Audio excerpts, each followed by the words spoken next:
teman-teman sekalian yang pakai kamera bisa dengar ya. Sebagaimana yang sudah pernah saya sampaikan pada waktu pertama kali kuasa hukumnya pengadu mengundang teman-teman media untuk melakukan konferensi pers dan menyampaikan materi press release ketika mengajukan saya ke DKPP. Seingat saya pada tanggal 18 April, betul ya, 18 April 2024.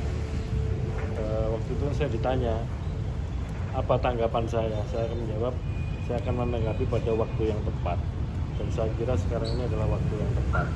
Mengapa saya katakan ini waktu yang tepat? Karena pada waktu itu yang saya dengar dan saya baca melalui media, kuasa hukum pengadu kan menyatakan bahwa nanti akan meminta persidangannya itu persidangan tertutup.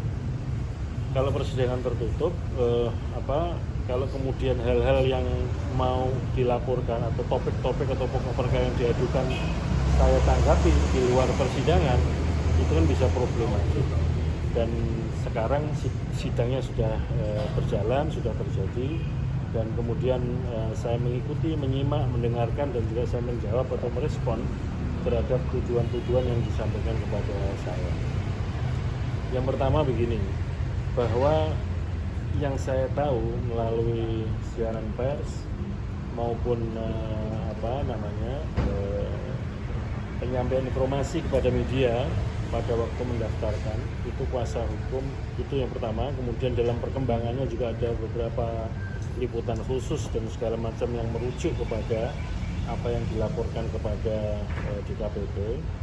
Yang pertama yang saya sampaikan begini, saya pada waktu itu belum tahu apa yang jadi pokok-pokok aduannya, dan saya tahunya dari pemberitaan dan dari materi press release yang disampaikan itu.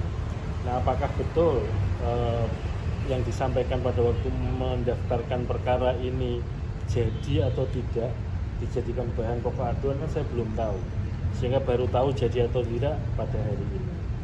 Nah, yang kedua, saudara sekalian, pada hari ini disampaikan pokok-pokok aduan tujuan kepada saya.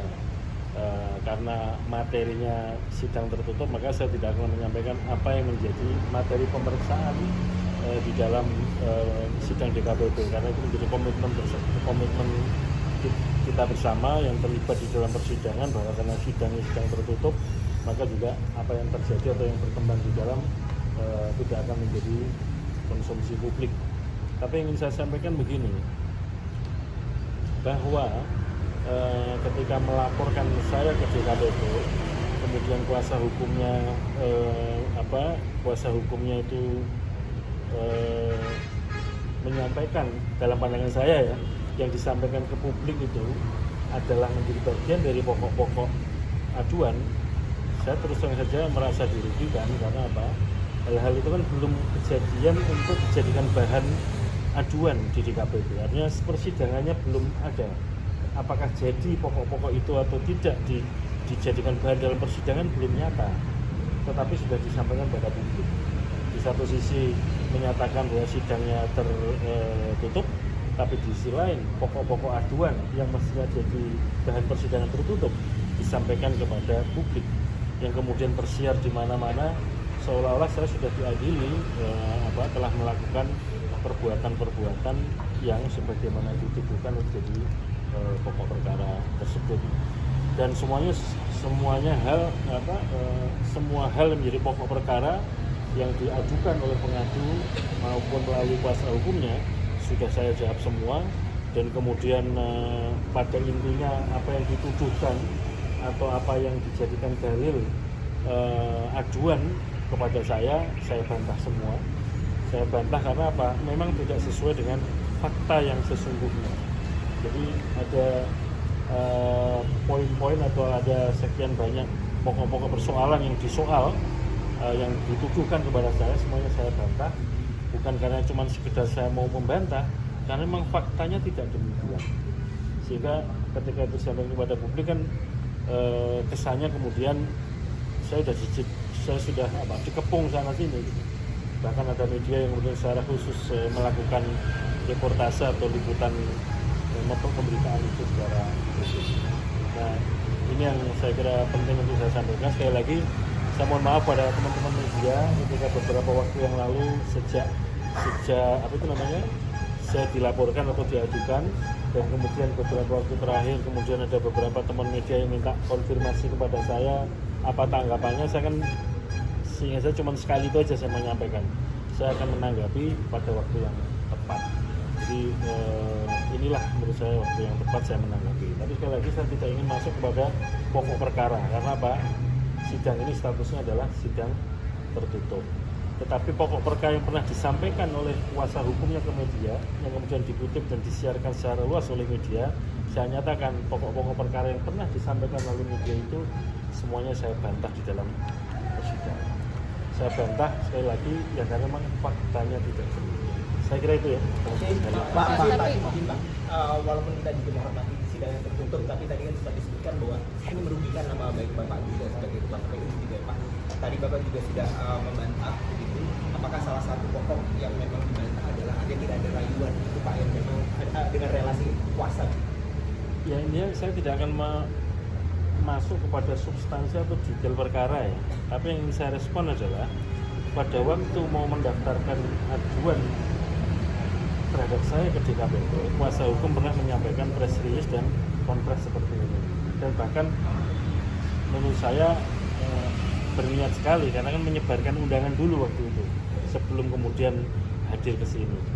Nah itu yang saya bantah, apa yang disampaikan secara publik, termasuk apa yang kemudian dikutip dalam penyiaran media pada beberapa waktu kemudian.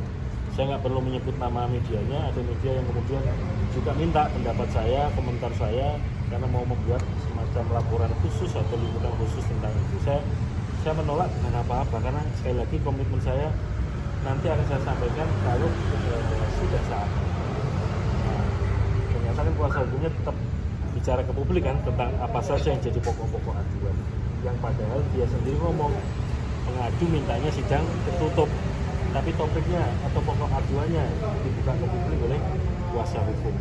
Itu yang saya Pak, apakah ini kan Bapak membantah semuanya ya Pak? Iya. Tapi kalau dari laporannya itu sendiri kan berdasarkan dari video ya, apakah di dalam tadi ditampilkan kemudian bukti-bukti video tersebut atau gimana dengan bantahan Bapak? Teman-teman pasti ada membaca atau menulis berita kan bahwa ada pekerja entertainment yang kemudian ikut dipanggil untuk pihak terkait. Yaitu yang kira-kira tuduhannya bahwa ada ucapan selamat ulang tahun kepada kepada pengadu, yang itu kemudian dituduhkan bahwa seolah-olah yang mengkreasi saya dan itu dilakukan dalam forum resmi. Nah, situasi benar atau tidak kan saya bantah di dalam persidangan. Apa alasan saya untuk membantah, saya kira tidak bisa sampaikan di sini, karena sekali lagi saya ingin mengatakan itu semua dalam persidangan tertutup. Kalau saya sampaikan di sini kan saya mengingkari komitmen saya.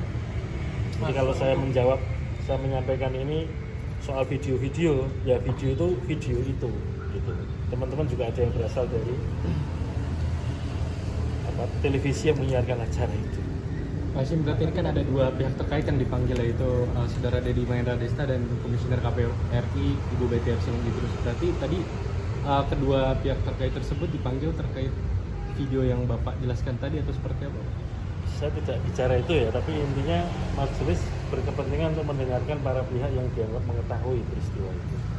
Pak Hashim, apakah berencana apapun karena merasa namanya sudah tercemar, apakah berencana melakukan banding dari pihak pengadu atau gimana? Iya, jadi begini loh, kesepakatannya kan bukan kesepakatan, permintaannya pengadu melalui kuasa hukumnya kan sidang tertutup, betul ya? Semuanya kan mengutip itu teman-teman media. Tapi di balik itu atau secara bersamaan apa yang jadi pokok-pokok perkara atau pokok-pokok aduan disampaikan kepada publik. Dan itu kan saya tidak bisa atau belum bisa melangkah apa-apa, maksud saya termasuk merespon teman-teman juga belum bisa. Kenapa? Apakah bunyi-bunyian yang disampaikan di situ itu kemudian jadi pokok aduan? Kan belum tahu, baru ketahuan kan sekarang. Maka kemudian saya sudah bisa membuat penilaian apa yang disampaikan melalui siaran pers, konferensi itu benar atau tidak, sama atau tidak dengan pokok aduan yang disampaikan dalam persidangan. Dan tentu saja menyiarkan sesuatu yang tidak benar kan juga ada mekanisme pertanggungjawaban hukumnya. Saya kira penting juga kemudian para pihak yang melakukan tindakan yang itu masuk kategori pelanggaran hukum harus dimintakan pertanggungjawaban secara hukum. Jadi penegasannya akan dilaporin. Cukup ya. Pak, berarti menurut Pak Hasim siaran pers tersebut berlebihan.